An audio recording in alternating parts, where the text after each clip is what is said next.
La traditionnelle séance du Conseil des ministres s'est tenue mercredi avec d'importantes mesures à la clé. Retour dans ce journal sur les décisions majeures. Des PDG répondent à l'appel du chef de l'État en mobilisant des dons. Pour l'initiative présidentielle face au MEBO, 20 tonnes de ciment et du granit. C'est la composition de ce don. C'est l'heure des informations sur la télévision Canal Vimkwega. Mesdames et messieurs, merci de nous rejoindre pour ce journal. Bonsoir et bienvenue. Le président du Faso, chef de l'État, le capitaine Ibrahim Traoré, a présidé hier l'hebdomadaire séance du Conseil des ministres. Cette séance de travail a permis de prendre d'importantes décisions dans le cadre de la bonne marche de la nation, le ministère de la Sécurité ou encore celui de l'administration territoriale et de la mobilité ont notamment été concernés par ces décisions. Suivons le point. Au titre du ministère de la Sécurité, le Conseil des ministres du jour a adopté le décret portant création d'une brigade civique pour l'ordre et la discipline, dénommée Brigade Labal, qui signifie droiture, probité ou encore honnêteté en fulfulde. La création de cette brigade fait suite à la récurrence des manquements à l'ordre public. La nouvelle brigade se veut donc un soutien à la restauration de l'autorité normative de l'État. Cette unité opérationnelle aura pour vocation de soutenir la reconquête de l'autorité normative de l'État en assurant une présence de proximité, une action éducative et une interpellation à visée corrective face aux manquements récurrents à l'ordre public. L'objectif principal du décret est de doter l'État d'un instrument civique de régulation sociale capable de constater les manquements aux règles élémentaires de discipline, de civisme et de salubrité, afin d'agir en complémentarité avec les autres forces. De façon spécifique, il s'agit de créer une structure civique d'intervention morale et disciplinaire, de définir les domaines d'intervention et attribution de cette brigade, d'encadrer juridiquement son fonctionnement en articulation avec les missions des autres forces, d'accompagner la refondation morale de la société par la promotion du civisme, du respect de l'ordre et des valeurs d'intérêt général. Les domaines d'intervention de cette brigade sont l'ordre public, la salubrité publique, la tranquillité publique, la discipline dans les espaces publics, le civisme et la citoyenneté, le respect des symboles nationaux et de l'autorité de l'État, la sécurité routière. Pour le compte du ministère de l'administration territoriale et de la mobilité, le Conseil a autorisé la création de la Société des aéroports du Burkina Faso et procédé à l'approbation des statuts particuliers de cette société. Il faut dire que le secteur aérien du Burkina Faso connaît un certain nombre de défis, parmi lesquels la baisse des dessertes sur nos aéroports, la non-modernisation des infrastructures aéronautiques et aussi, il faut souligner parmi ces défis-là, la non-maîtrise des recettes liées aux activités aéronautiques et extra-aéronautiques. Pour pallier à cela, le gouvernement a créé la Société des aéroports du Faso. La Société des aéroports du Faso sera chargée de construire, de développer et de moderniser les aéroports du Burkina Faso. Il faut dire que cette société est aujourd'hui constituée par des structures qui existaient, telles que la MOAD, la maîtrise d'ouvrage de l'aéroport de Doncin, la RAC Gailleux et aussi la DAN, qui vont aujourd'hui constituer, on va dire disparaître et constituer la Société des aéroports du Burkina Faso. Cette société a aussi ses statuts qui ont été adoptés par le Conseil de ce jour et son rôle, c'est vraiment de pallier à toutes les insuffisances qui ont été édictées par le rapport qui a été fait concernant les défis et les difficultés que nous rencontrons aujourd'hui dans le secteur aérien. Le Conseil a par ailleurs entendu une communication orale sur le bilan de la campagne agricole 2024-2025. Une campagne sèche qui a bénéficié des eaux abondantes de la campagne humide qui l'a précédée. Donc pour la production. En vue de répondre à l'appel du président du Faso, le capitaine Ibrahim Traoré, concernant l'initiative présidentielle Faso-Mebo, deux jeunes opérateurs économiques ont laissé parler leur cœur en offrant 20 tonnes de ciment et du granit. Il s'agit des PDG Jean Kaboré et Tidiane Ouedraogo qui ont par ailleurs lancé un appel à l'endroit de la jeunesse évangélique. Le compte rendu de la remise avec Delphine Saoudgo-Banissi. Ils sont jeunes entrepreneurs, opérateurs économiques, soucieux du bien-être de leur pays. Ils ont entendu l'appel du président du Faso pour la construction de la nation, les PDG Jean Kaboré et Tidiane Ouedraogo, respectivement promoteurs des entreprises ECAS, BTP et Faso Service, ont laissé parler leur cœur à l'endroit de l'initiative présidentielle Faso-Mebo. En effet, ensemble, ils ont fait don de 20 tonnes de ciment et d'un véhicule plein de granit. Bon, c'est pour toujours accompagner et faire avancer l'œuvre qu'ils ont déjà commencé. Et si on regarde déjà partout, c'est des manœuvres qui sont vraiment à la manœuvre pour très bien faire. Et nous sommes fiers d'apporter notre petite contribution aussi.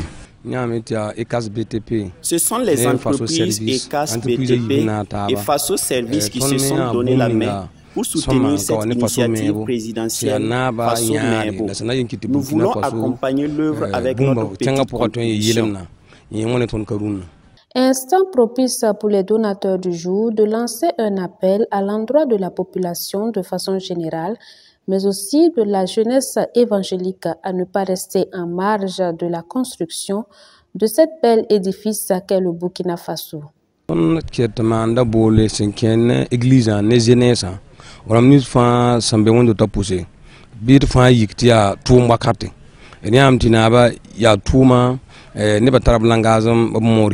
Nous lançons un appel à la jeunesse de l'Église à mettre la main à la pâte pour aider à la construction du pays. Peu importe la valeur, chacun peut donner le peu qu'il a. Il y a même des volontaires qui viennent travailler la nuit et repartent le matin.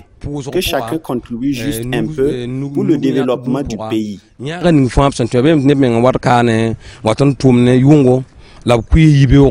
Plus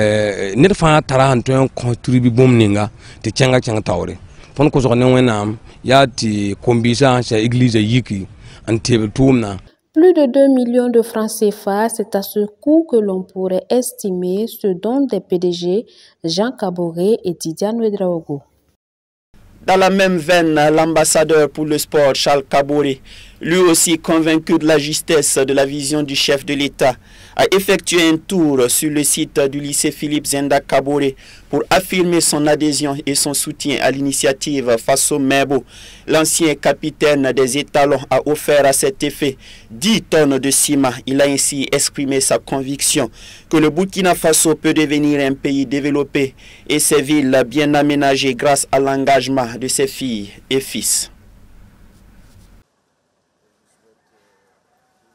C'est un plaisir pour moi aujourd'hui d'être là et d'apporter ma part de contribution à Faso-Mebo. Nous, on ne peut qu'encourager et toutes les initiatives qui viennent de son excellence le capitaine Ibrahim Traoré sont des initiatives visionnaires. C'est dans le temps. Parce qu'aujourd'hui, on prend les selfies dans les autres pays. On souhaiterait aussi un jour qu'au Burkina, on puisse prendre les selfies et profiter de notre paysage, de notre pays, et tous les environnements aussi jolis les uns les autres, et c'est ce qu'on souhaite aujourd'hui. Et j'appelle la population à soutenir l'initiative présidentielle massivement, aider Faso-Mebo à construire notre pays. C'est ensemble qu'on va pouvoir réussir à construire le Burkina Faso. Et j'invite les sportifs aussi à venir soutenir ce projet parce que c'est un grand projet et c'est un projet futuriste. Et c'est à nous de construire le Burkina, tous ensemble. Décembre 1999, juin 2025, le pasteur Ignace Oueda avec l'ensemble des fidèles chrétiens de l'église des Assemblées de Dieu, Temple Morija de Yamtenga, marque une pause afin de rendre grâce à Dieu pour sa fidélité. 25 ans de travail, un quart de siècle de victoire. Il était de bon ton de reconnaître l'apport des uns et des autres dans la bonne marche de l'œuvre. Défilés, cultes d'action de grâce, remises d'attestations ont notamment coloré cette célébration au temple Morija. Delphine Saoudro Benissi et Gédéon Tapsoba nous en disent plus.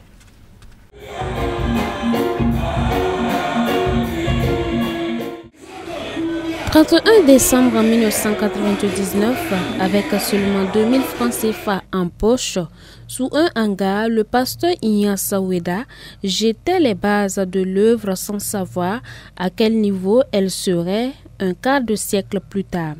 25 ans se sont écoulés, l'œuvre a évolué de manière exponentielle et il était de bon ton pour le pasteur principal du temple Morija de Yamtenga et les fidèles de témoigner leur gratitude à l'Éternel, le pourvoyeur.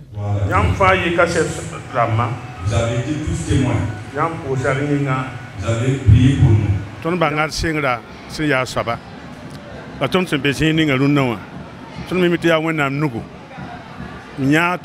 On observe ce que l'œuvre est devenue, et l'église qui s'est agrandie, l'assemblée aussi qui est devenue nombreuse.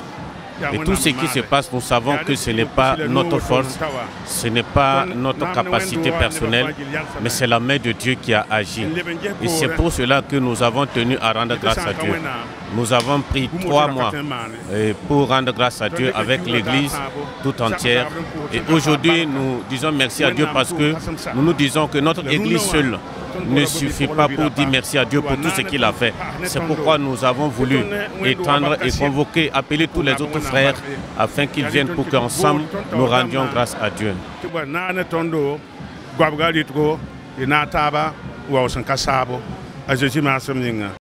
Parmi les premiers chrétiens de l'Église et ayant été l'une des premières personnes à soutenir l'œuvre financièrement, le pasteur Christophe Weda, fils du pasteur principal, se rappelle des faibles commencements de son père. Effectivement, j'étais là dès le début, en tout cas, du commencement de cette assemblée qu'on appelle Morija. Effectivement, il faut dire que c'était le 31 décembre 1999 que nous avons commencé, en tout cas, le premier culte ici. Nous étions au nombre de 4. Voilà. Donc, sous un hangar 3 séco qu'on a commencé. Au début, ce n'était pas facile, mais quand même avec la prière, la persévérance et l'engagement, voilà. Donc, Dieu a permis à ce que des portes s'ouvrent. Voilà, les gens viennent un peu. Et après cela, on a commencé à mettre en place, voilà, une église avec une toiture. Donc, ça a commencé comme ça. Et de temps en temps, nous voyons que avec le nombre des fidèles, il fallait maintenant étendre, voilà, l'église au fur et à mesure. Orateur du jour, le pasteur Antoine Wedraogo, président de la région ecclésiastique de Samba, salue la persévérance de l'homme et la fidélité de son Dieu. Et aujourd'hui, nous voyons que l'œuvre a beaucoup grandi.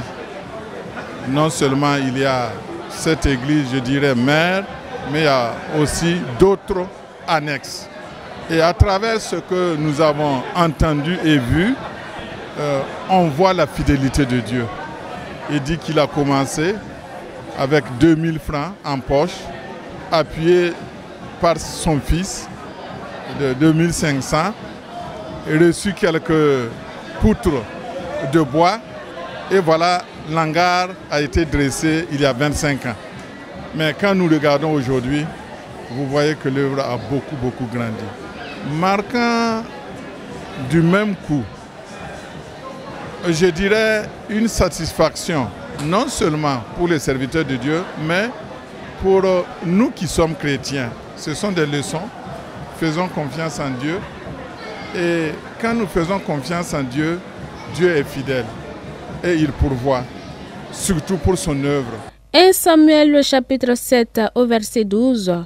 Ebenezer, jusqu'ici l'Éternel nous a secourus, pensée biblique ayant inspiré tout le déroulé de la journée qui a débuté par un défilé avec les différentes articulations du culte qui prendra fin par une remise d'attestation aux personnes ou entités ayant accompagné l'œuvre pendant ces 2 décennies et demie.